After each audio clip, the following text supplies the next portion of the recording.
Parashá Re. En esta parashá está el mandamiento 436 al 490. Y vamos a enumerarlos en esta parashá.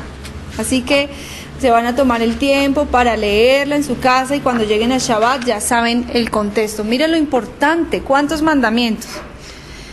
Precepto de destruir un ídolo y a aquel que lo sirva. Precepto de traer una ofrenda obligatoria o una voluntaria en la primera festividad que se le presente a la persona. Precepto de ofrecer todas las ofrendas en el santuario y no fuera de él. Precepto de redimir animales consagrados que han sufrido algún defecto. Precepto de degollar a los animales. Precepto de llevar la ofrenda al templo desde fuera de la tierra de Israel.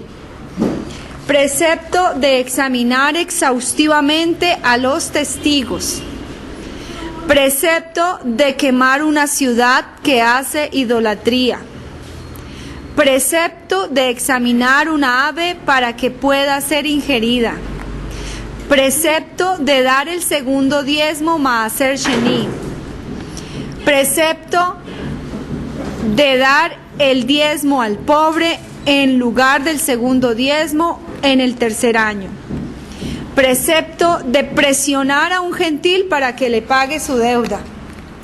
Precepto de perdonar una deuda cuando llega el séptimo año llamado Shemitah. Precepto de dar caridad, también Sedaká. Precepto de dar una gratificación a un esclavo judío cuando se lo deja libre. Precepto de alegrarse en las festividades. Precepto de presentarse en el santuario en las festividades. Prohibición de borrar libros sagrados, el nombre de Hashem, así como de destruir recintos sagrados. Prohibición de ofrecer ofrendas fuera del santuario. Prohibición de comer del segundo diezmo, Maaser Sheni, del grano fuera de Jerusalén. Prohibición de comer del segundo diezmo de vino fuera de Jerusalén. Prohibición de comer del segundo diezmo de aceite fuera de Jerusalén. Prohibición de comer un animal primerizo que no tiene defecto fuera de la ciudad de Jerusalén. Prohibición de comer una ofrenda de pecado Hatá y una ofrenda de culpa a Sham, fuera del templo. Prohibición de comer la carne de una ofrenda de ascensión Olá. Prohibición de comer la carne de una ofrenda de menor grado de santidad Kodashim, Kalin, antes de que su sangre sea rociada. Prohibición para los Kohanim de comer las primicias Bikurín antes de colocarlas en el atrio del santuario Azará. Prohibición de abandonar a los Levín al no darles regalos. Prohibición de comer un miembro de un animal vivo. Prohibición de añadir a los preceptos de la Torá. Prohibición de reducir de los preceptos de la Torá. Prohibición de escuchar a alguien que profetiza en el nombre de la idolatría. Prohibición de amar a una persona que incite a la idolatría. Prohibición de no odiar a una persona que incite a la idolatría. Prohibición de rescatar a una persona que incite a la idolatría. Prohibición para una persona incitada a la idolatría de hablar en favor de una persona que incita a la idolatría. Prohibición para una persona incitada a la idolatría de no hablar en contra de una persona que incita a la idolatría. Prohibición de incitar a alguien a la idolatría. Prohibición de reconstruir una ciudad que ha hecho idolatría. Prohibición de beneficiarse de la riqueza de una ciudad que ha hecho idolatría. Prohibición de hacerse cortés con un idólatra. Prohibición de arrancarse los cabellos en señal de duelo. Prohibición de comer de las ofrendas de animales descalificadas. Prohibición de comer langostas no kosher o de cualquier insecto alado. Prohibición de comer cualquier animal que murió por sí mismo. Prohibición de pedir el pago de un préstamo cuando llegó el 7º año Shemitah. Prohibición de abstenerse de dar a un pobre los que necesitan. Prohibición de abstenerse de prestar dinero debido al 7º año Shemitah. Prohibición de dejar libre a un siervo judío con las manos vacías. Prohibición de hacer trabajar a animales consagrados. Prohibición de trasquilar animales consagrados. Prohibición de comer sustancias leudadas jamés después del mediodía de la víspera de Pésach. Prohibición de dejar sobrantes de la ofrenda festiva de la Hagilá de Pésach hasta el 3er día. Prohibición de ofrecer la ofrenda de Pésach en un altar propio. Prohibición de ir a Jerusalén en una festividad sin llevar una ofrenda animal.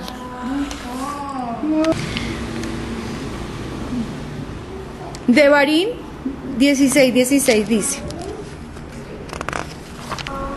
3 veces al año se presentarán todos tus varones delante de Hashem tu Elohim en el lugar que él escoja. En la festividad de Panásimo, en la festividad de Shavuot, en la festividad de Sukkot, y no se aparecerán vacío en presencia de Hashem. Cada hombre según qué, el don de su mano, como haya prosperado, acorde con la bendición que Hashem le haya otorgado. Miren cómo es tan lindo. Es Hashem quien otorga la bendición. Es Hashem quien nos da la provisión. ¿Qué significa no se aparecerá vacío en presencia de Hashem? Dice, ofrendas de ascensión de presentación. En hebreo, Olat Reiyá. En cada festividad constituye una obligación que cada adulto varón lleve al templo una ofrenda de ascensión de presentación que se llama Reiyá. Su motivo es la presentación que hace de su persona ante Hashem. Esta ofrenda de ascensión no era para el consumo de los que prestaban en las festividades, al igual que toda ofrenda de ascensión, era consumida en el altar. Cada hombre según el don de su mano. O sea, que no era para comer. El que tenga que dar a comer a muchos comensales y muchos bienes materiales debe aportar muchas ofrendas de ascensión y muchas ofrendas de paz. 462. Aunque no eran comidas, el número de ofrendas de ascensión de presentación era determinado por los medios materiales de cada individuo, así como por la cantidad de personas a quienes él tenía que alimentar. Por ejemplo, si un hombre era muy rico, pero tenía pocas bocas que alimentar, debía traer Más ofrenda. pocas ofrendas de paz, pero muchas ofrendas de ascensión.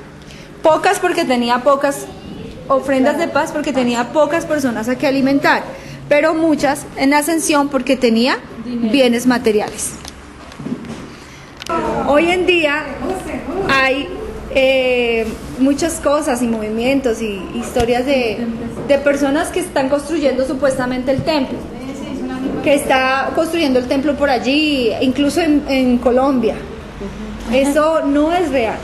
Y eso no pueden ustedes dejarse confundir. En Brasil La Torah es muy clara. En Brasil, en Colombia, en otros países. hicieron una réplica. Eso es mentira. ¿De templo? Uno no puede pedir. La Torah en esta paracha dice varias veces de traer la ofrenda donde Él diga. ¿Sí? Desde donde Él diga. Eso no es que es donde yo quiera, es donde Él diga. El precepto de destruir un ídolo y aquel que lo sirva. Vamos al 12.2. O sea,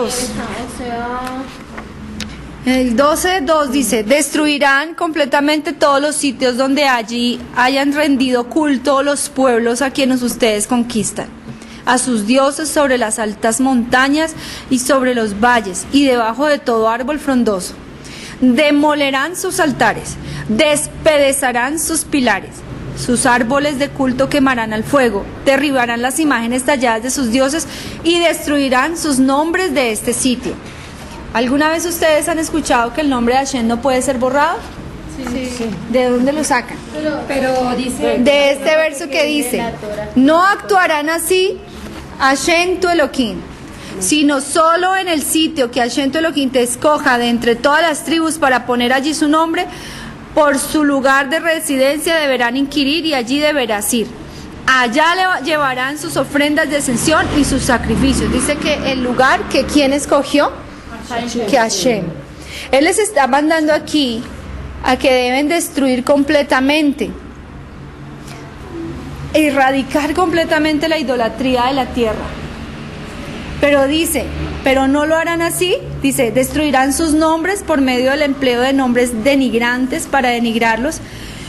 Por ejemplo, el templo de la idolatría llamado Bet Galiá, la casa de la cima, lo llamaban Bet Cariá, la casa de la zanja.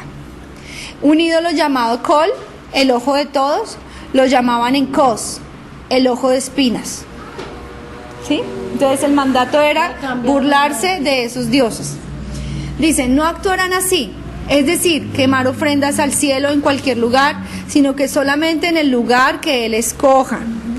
Hago énfasis en esto porque no podemos pretender que hoy aquí en Bogotá podemos entonces hacer un sacrificio y vamos a llevar, como viene tal fiesta, entonces vamos a llevar una ofrenda. No se puede. Literalmente no se podría hacer, porque es donde Él escoja. Según otra explicación, la frase dicha respecto a los ídolos, demolerán sus altares y harán perecer sus nombres, está vinculada con la frase, no actuarán así con el Eterno. Leída de este modo, constituye una prohibición de borrar el nombre divino y de quitar una piedra del altar del atrio del santuario. Al respecto, Rabbi Ishmael dijo, ¿acaso se te ocurre que los israelitas destruirán los altares ordenados por Hashem? En realidad constituye una exhortación para que los israelitas no actúen según el comportamiento de los pueblos, de los kenanitas, y con ello provoquen que sus iniquidades destruyan el santuario de nuestros ancestros. ¿Escucharon esto? No que ellos iban a ir a destruir, sino que con sus actos iban a hacer que ese lugar K2 fuera destruido. Así es, hemos hablado en otras ocasiones de esa parashá, y si bien aquí está el mandamiento de no borrar su nombre, para Hashem es tan importante la paz en el hogar, que Él está dispuesto en ese evento a que su nombre sea borrado.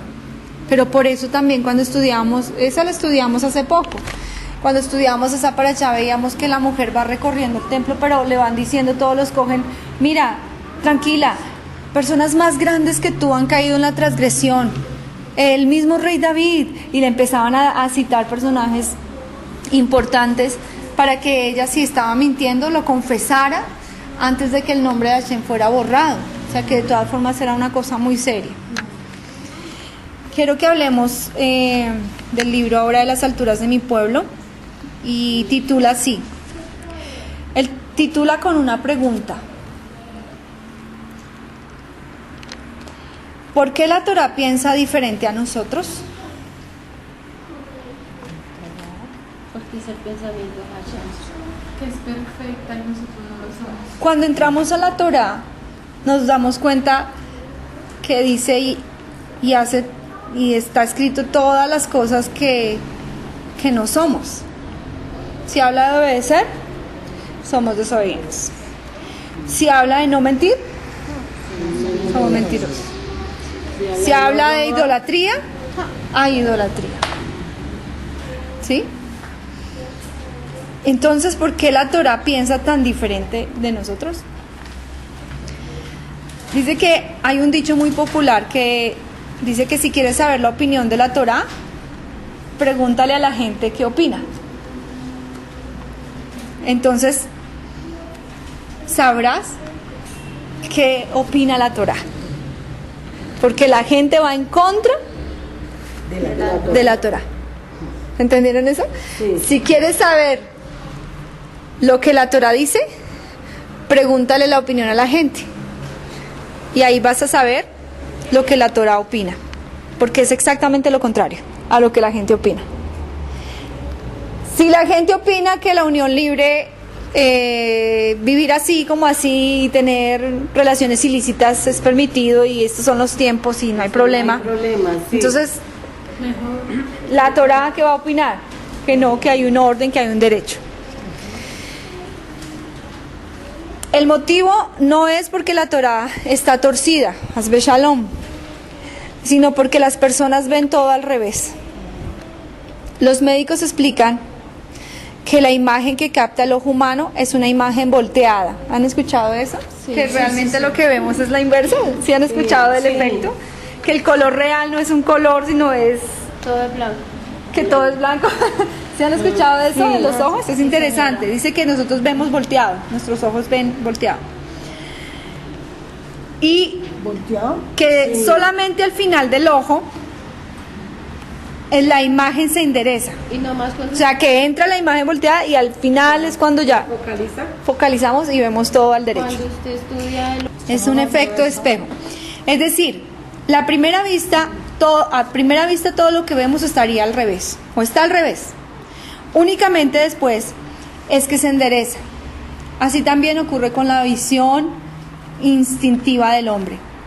Primero se piensa todo al revés y solamente con la sabiduría divina, con el estudio de la Torá, se puede lograr enderezar los pensamientos. Por eso estamos en este camino. Uno llega aquí o llegan muy bebecitos y con muchas cosas torcidas. Y a través del estudio de la Torá, a través de estudiar, Empieza uno a estudiar, enderezar. se empieza a enderezar los pensamientos. Y lo que hacías normal hace meses o años, un momento a otro empieza a darse cuenta que eso no es lo normal, que eso no es lo correcto. Entonces, a través del estudio de la Torá se enderezan los pensamientos. En esta parashá, como ya vieron, ¿cuántos contaste? ¿50 y qué? 54. Vimos una lista muy grande. Esta parashá habla muchos temas, habla de la idolatría, habla de destruir los ídolos, habla de las ofrendas, el lugar donde se debe ofrendar, habla de muchos temas. Pero casi todos son un ejemplo de lo que estamos desarrollando en estas líneas. Siempre nos daremos cuenta que el pensamiento divino está en lo correcto, una vez realizado un análisis profundo y objetivo. El primer ejemplo lo vemos en la Torá, en nuestra parashá específicamente. Cuando Hashem dice, he aquí que yo pongo ante vosotros hoy la bendición y la maldición. La parashá de Nisabín continúa esto diciendo, observa que he puesto delante de ti lo bueno y lo malo. La vida, lo bueno, la muerte y lo malo. La bendición y la maldición. Eso lo vemos más adelante. Escoge la vida. Lo vamos a ver más adelante. Dice, escoge la vida para que vivas. Aparentemente todos nos preguntamos, ¿por qué Hashem nos ha ordenado algo que es lógico? Nos está ordenando escoger la vida. Por supuesto que lo haremos, ¿cierto? Sin que Él lo ordene. Pongo delante de ti el bien y el mal. ¿Qué vas a escoger? El bien. Pongo delante de ti la vida y la muerte. ¿Qué vas a escoger? La vida. La vida. Entonces, ¿por qué nos está ordenando algo que haríamos sin que Él nos ordene? porque la vida no es lo que yo creo que es vida y lo que está bien no es lo que yo creo que está bien. Uy, qué lindo. Toda capot. Porque nosotros vemos de otra forma la vida. Bueno, puede ser. Para entender este orden previamente hay que entender qué es vida. Exacto. Antes ¿Qué es vida? Porque hoy en día a lo bueno se le llama malo. Es que eso es antiguo, eso ya no existe, eso ¿sí? Y a lo malo es lo normal, es lo bueno. Ahí viene la tradición. ¿Cierto? Hay personas que creen que ir en Shabbat a la playa es muy bueno, que ir a fiestas es vida, que estar al aire libre de preceptos divinos es una bendición, que el Shabbat es una maldición, no se puede, solo prohibiciones, no haga, no haga, no haga. O usted no se sintió así cuando empezó y le empiezan a decir, es que en Shabbat hay 39 cosas y además los hijos de esas 39 cosas que usted no puede hacer. Y entonces le preguntan a uno, entonces, ¿qué puedo hacer en Shabbat? Nada. ¿Cierto? Y contestan así, no puedo hacer nada, pero resulta que no. El Shabbat no es una maldición. En las misbot, perdón, otros piensan que las misbot son la muerte y que estudiar Torah es aburrido. No, yo me tengo que ir porque no soporto esta clase. Yo estudiar Torah, mi alma no lo soporta. Usted está cansada, pero si en este momento tuviéramos que una comida, un banquete, Ay, sí. una película, Una carnecita. no sé, estaríamos otra vez con fuerza. Algunos piensan así, la Torah es aburrida, no quiero perder tiempo con tonterías, hazbe shalom. En otro lado hay personas que piensan de otra forma, piensan según los patrones de la Torá. Que ser un judío temeroso es bueno, que cuidar las misbot es una bendición, que guardar Shabbat es la vida, que la Torá es vida, como dice Moshe al final de su discurso. Por esto vivirás. Ustedes leen el discurso de él, es una cosa bellísima. Por esto vivirás. Por la Torá, ¿no? Por eso escribió la Torá, escogerás la vida, refiriéndose a lo que Hashem considera vida y no a lo que nosotros consideramos que es vida. Por lo que otros piensan generalmente, está tergiversando a lo que Hashem piensa. Basta con que analicemos un poco para que nos demos cuenta de esto. ¿Qué es vivir? Pregunta. ¿Qué es vivir? ¿Qué es vivir? Aquí, ¿qué es vivir? ¿Qué es vivir, chicas? ¿Cumplir con la Torá y sus preceptos? ¿O ir alocado por la vida? ¿Emborracharse? ¿Consumir drogas? ¿Pasarse toda la vida con amistades y en viajes peligrosos? No puede ser. Todo esto es lo que provoca muerte, y la muerte espiritual. A veces llega también a provocar la muerte física. ¿Cuántos no han quedado, vienen de una fiesta ebrios y les provocó su muerte? Hashem nos libre. ¿Acaso esto es vida? Al contrario, solamente la Torá es quien nos enseña cómo vivir adecuadamente. Tome como ejemplo las leyes que expone Maimónides acerca de cómo se debe comer. ¿Qué se debe comer? ¿Cuándo se debe comer? ¿Cómo nos debemos bañar? ¿Cómo hacer deporte? Y verá que eso es calidad de vida. Además, el que cumple con todas esas leyes tiene asegurado que jamás se enfermará. También si tomamos las máximas que nos transmitieron nuestros sabios acerca de cómo debemos abandonar el odio, abandonar la envidia, abandonar el orgullo, el rencor y alegrarnos con lo que tenemos, veremos que viviremos mucho mejor. Todo esto es sin hablar de la vida en el mundo venidero, como hemos aprendido aquí, Banit Tefilá. Entender que estamos en dos dimensiones, que vivimos en dos mundos, este y el más allá. Eso sí es vida. El segundo ejemplo lo encontramos también en nuestra parashá, específicamente cuando se habla del esclavo hebreo. Desde un punto de vista superficial, todos se preguntan, ¿acaso un judío puede ser esclavo? ¿Recuerdan que lo leímos uno de los mandamientos aquí en la parashá Re? Que era dejar ir al esclavo, pero dice que no lo deje ir con las manos vacías. ¿Sí? Precepto 450, el precepto de dar una gratificación a un esclavo judío cuando se le deja libre. Mandamiento 450, de los 613. Darle una remuneración. Sí. Entonces pregunta, ¿acaso un judío puede ser esclavo? No puede ser, es desconcertante. Pero la Torá nos enseña que el que roba deberá ser vendido como esclavo. Otra vez desde el punto de vista superficial, no aparenta ser lógico, pero al final vemos que la Torá tiene razón. ¿Por qué? Analicemos lo que se hace hoy en día en el mundo moderno y avanzado. ¿Qué castigo merece un ladrón? La cárcel y le pegan. O sea, aquí en moderno la cárcel.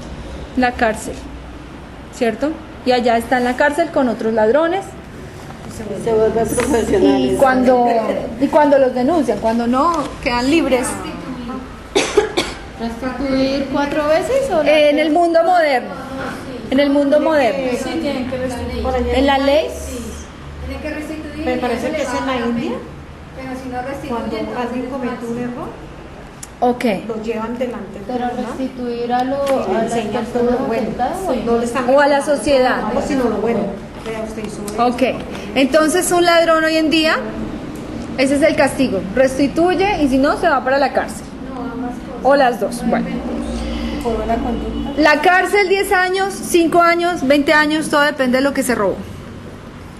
Imaginémonos un joven que le arranca a una mujer su cartera y esa cartera está llena de dinero le quita la cadena de oro y se escapa. Pero al final lo atrapa la policía y le dicen 3 años de cárcel. En la cárcel, ¿con quién se rodea? Seguramente no se rodea con gente sana, sino con otros ladrones, además violadores, además asesinos. De allá sale peor. A lo largo de su estadía en la cárcel, este joven es entrenado por esos delincuentes de cómo robó. ¿Y usted por qué está aquí? No, porque yo robé tal cosa, porque robé un banco, ¿y cómo lo hizo? No, Y si él no tenía ni idea cómo hacerlo, ahora le enseñó cómo hacerlo. Sale profesional. ¿Sí? Porque allá tienen mucho tiempo para hablar de todas esas cosas. Y entonces sale como un robó. Un doctorado. ¿Cómo se escapó de la policía? No, yo me escapé así, le está dando ideas. ¿Y qué se le dice al juez? No, pues yo le dije tal y tal cosa. Ideas, ¿ok? En resumidas cuentas, después de esos 3 años, este joven sale graduado como un ladrón de la mejor universidad en la materia de toda la ciudad. Sí, así es. Sí, Desde el día que sale, empieza a trabajar. Ni hablar del dinero, ni hablar de la cadena de oro que se robó de la mujer. Esto jamás aparecerá. Si la mujer tiene suerte, que se cuide de que no se vengue. Este joven que fue encarcelado durante 3 años, por culpa de ella, va a venir, va a buscarla y va a querer ¿qué? Hacer venganza. Por otro lado, la línea del pensamiento de la Torá, recuerden el título de esta clase es ¿por qué la Torá piensa diferente a nosotros? La línea del pensamiento de la Torá es diferente. Cuando se atrapa a un ladrón, quien robó seguramente porque no tenía lo que comer, si no tiene cómo cancelar lo robado, se le manda directamente a trabajar a la casa de quien él robó. Con sus horas de trabajo va pagando, va indemnizando el total de lo robado. En este hogar recibe un trato cálido. Tanto es así que la Gemara dice que el que adquiere un esclavo es como si hubiera adquirido un patrón, porque el patrón está obligado a darle honores, comida, y si está en la casa, en esta casa solo hay una cama, ¿qué hace el esclavo? Tiene que darle la cama al esclavo. El esclavo es quien la usa y no el amo. En ese hogar es donde aprende el esclavo a comportarse correctamente sin dañar a los demás. ¿Qué va a pasar después de unos años de trabajo? Se va. Que va a salir agradecido. Dice, unos años que jamás excede los 6, el patrón está obligado a darle a ese esclavo sus bienes, un poco de ganado, cosechas de uva, de granos, para que emprenda su vida de nuevo, con bienestar, para que nunca más vuelva a robar. O sea, salió con una restitución, una restitución o una rehabilitación total. Entonces, ¿quién tiene la razón? ¿La Torá o la justicia moderna? La Torá. ¿Nuestra forma de pensar o la de Hashem? Un tercer ejemplo para terminar. Lo encontramos en nuestra parashá. La Torá habla de las bondades del hombre para el hombre, de la caridad. Hablamos que había que hacerse de acá. ¿Qué más otro nombramos por acá?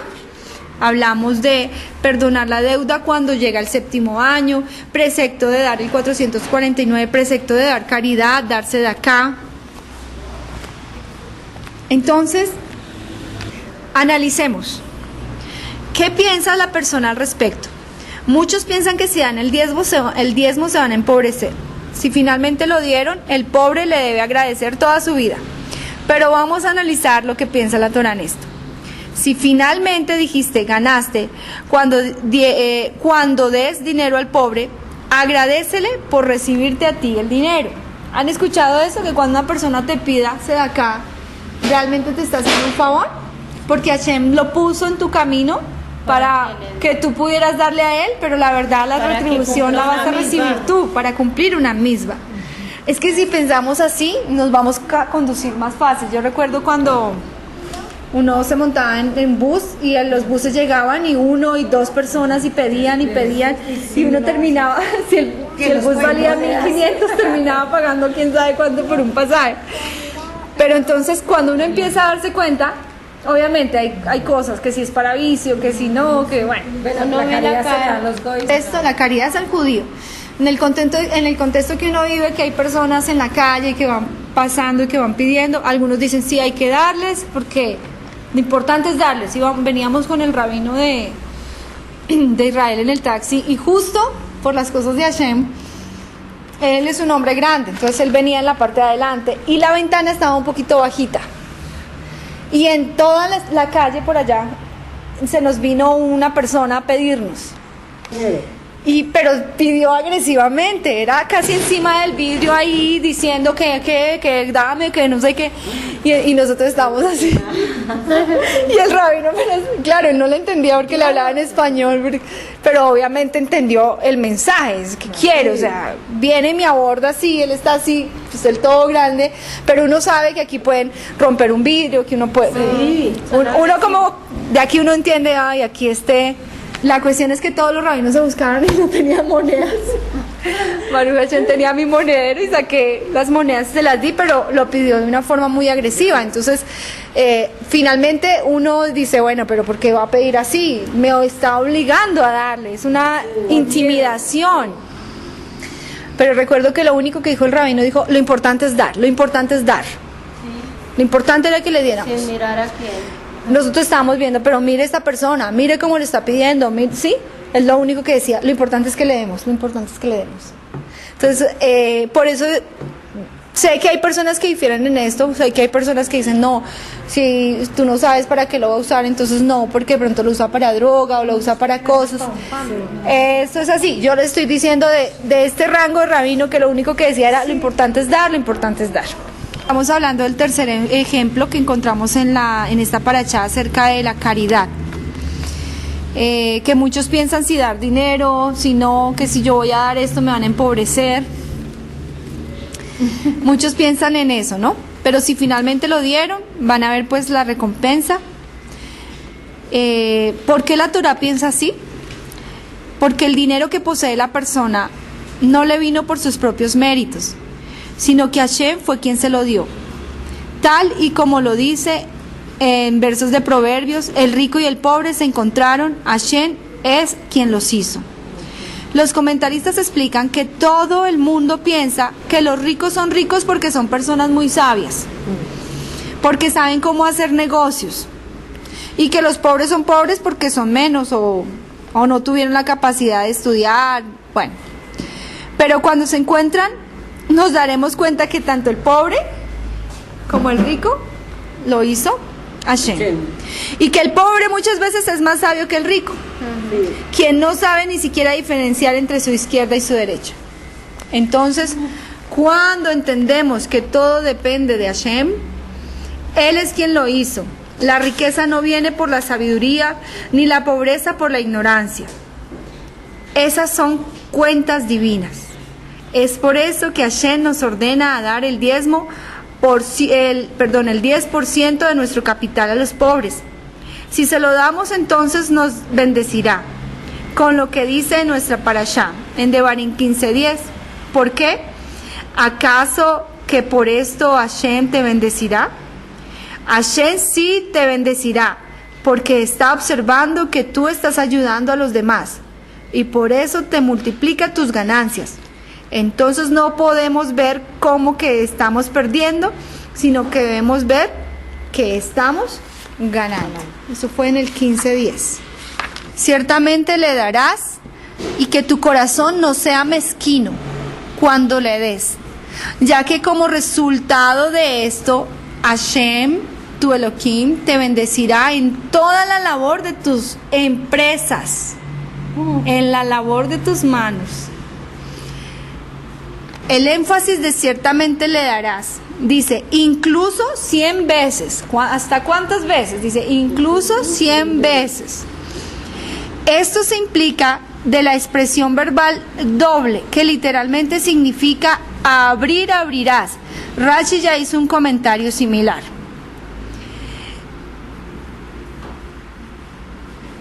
ya que como resultado de esto, incluso si dijiste que darás, tomarás recompensa por lo que diste junto con la recompensa por el acto de ayudarle. La frase literalmente dice, ya que como resultado de esa palabra, como hubiera bastado que la Torá dijera, frase que literalmente se dice, ya que como resultado de eso. No, dice Rashi, entiende que fue anunciado para implicar que no solo por el acto que Hashem recompensará, sino también por las palabras expresadas al respecto.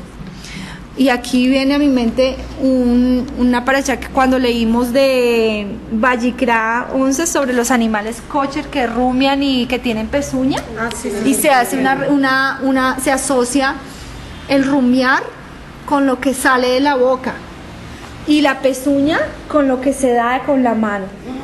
Y hay una explicación aquí, porque aquí está hablando que como resultado de esa palabra, entonces Hashem nos va a bendecir. Y recuerdo esa enseñanza porque decía que tú cuando des, no es solamente la pezuña, no es solamente la parte kosher de la pezuña, sino que son dos características para que el animal sea kosher, que rumie y que tiene pezuña. Entonces que cuando uno da, tiene que relacionarlo con la boca y bendecir al otro. Siempre dar una palabra de Torah, siempre dar algo de Torah, para que sea kosher esa ofrenda, ¿sí? Entonces, dice aquí, estoy diciendo esto, dándote un consejo para tu beneficio. Literalmente significa, para decir, es por esto que lo general indica que lo dicho debe ser repetido a otros, pero ese sentido no será congruente con este texto. Bueno, de pronto no lo entendimos porque no lo hemos leído todo, pero básicamente está declarando aquí que Hashem bendecirá la labor de nuestras empresas, ¿cuándo qué? Cuando damos, pero no cuando damos con un corazón mezquino. Dice que no seas mezquino cuando des, ya que como resultado de esto Hashem bendecirá la obra de tu labor. Bueno, como vieron, hay bastantes mandamientos en esta parashá. Entonces vimos que la riqueza no viene por mucha sabiduría y la pobreza no viene por la ignorancia. Viene porque así son designios divinos. Son designios divinos, ¿sí? Porque así lo manda Hashem, porque así lo quiso. De eso hay mucho que decir, cuando Él determina que una persona va a ser rica y cuando determina que hay una persona que va a ser pobre. Para el año y para todo. El Mazal Ya está establecido todo. que unos rabinos una vez probaron eso y entonces le dieron una cantidad de dinero a una persona que era pobre para probar eso. Y que le dieron como unos $20,000 más o menos. Y vacíense de acá para que montara un negocio, hiciera todo y dijeron, vamos a ver si los dobló o qué pasó con esa plata. No había nada. Los perdió. Justamente esta semana leía eso, que Hashem es tan bueno que conoce nuestra alma y nuestras necesidades y que Él nos manda con lo que necesitamos para vivir y para desarrollarnos como almas, ¿no? Entonces que por eso Él sabe, esta alma necesita este estatus, este alma necesita esta situación, esta alma necesita esto. Y por eso Hashem le manda así a cada uno su porción para desarrollar. A él lo necesito rico, a él lo necesito así porque le voy a desarrollar caridad o porque su corrección es que deje de ser tacaño, por ejemplo. Que aprenda Y lo necesito con mucha plata para que dé. Pero a él lo necesito pobre porque necesito desarrollarle la emunaj y entender que debe confiar en mí. O no sé, solamente son ideas. Pero esto nos ayuda a entender que de verdad todo lo que tenemos, el estatus de vida que tenemos, todo ha sido provisto por Él para ayudarnos en nuestra corrección. O Rani, o también en el... Que una persona puede vivir con cierto dinero, pero la misma familia no puede vivir en otro estatus con eso. Uno dice, pero usted tiene 5 hijos y vive así. Entonces es por esto que Hashem nos ordena a dar el diezmo o al dar el 10% de nuestro capital. Y si lo damos, entonces nos bendecirá. ¿Por qué? ¿Acaso que por eso Hashem te bendecirá? Sí, Hashem te bendecirá porque está observando que estás ayudando a los demás. ¿Escucharon eso? Porque está observando que estás ayudando a los demás. Y por eso te multiplica tus ganancias. Entonces no podemos ver como que estamos perdiendo, sino que estamos ganando. Entonces, ¿quién tiene que agradecer a quién? que le diste al pobre, dinero, comida, pero ¿qué recibes de Hashem a cambio? Dinero, comida, vida, bendiciones, protección. Entonces recibiste vida. Incluso en el mundo venidero. Si diste $100, recibirás cosas que ni siquiera con $1.000.000 podrás comprarlas. ¿Quién recibió más que quién? ¿Quién debe agradecer a quién? Cuando la persona da, la persona dice, ay, muchas gracias, yo, Baruch Hashem, digan Baruch Hashem, porque no es, al contrario, usted me está haciendo un favor, yo tengo que agradecerle a usted. O sea, si lo vemos así, la realidad es que cuando ve a Hashem que uno está ayudando al pobre, le va a recompensar. Entonces, ¿quién debe agradecer a quién? Por eso cuando preguntó Naomi a su nuera Ruth, ¿quién era una mujer? Ella era pobre, ¿cierto? Ella iba a recolectar las sobras de los campos. ¿Quién es ese buen hombre que te permite agarrar las espinas de su campo? Ruth le respondió, el hombre a quien le hice el favor de recolectar de su cosecha y no de otra, se llama Boaz. Esta respuesta no es un descaro. Hizo el que le hice el favor de recolectar. Dice, no es un descaro, sino que es la realidad. Porque el rico siempre recibe más de lo que da. Entonces, ¿quién tiene la razón? ¿La Torá o nosotros? La Torá. Siempre, desde el punto de vista superficial, las palabras de Hashem son ilógicas. Como los hijos que piensan que sus padres siempre se equivocan. Solamente cuando crecen se dan cuenta cuánta razón tendrían sus padres. Así ocurre con la Torá. Que sea la voluntad de Hashem que nos abra el entendimiento y que captemos sus enseñanzas tan sabias y verdaderas. Su visión correcta de las cosas, para que así podamos siempre escoger el camino de la vida y el camino del bien. Amén.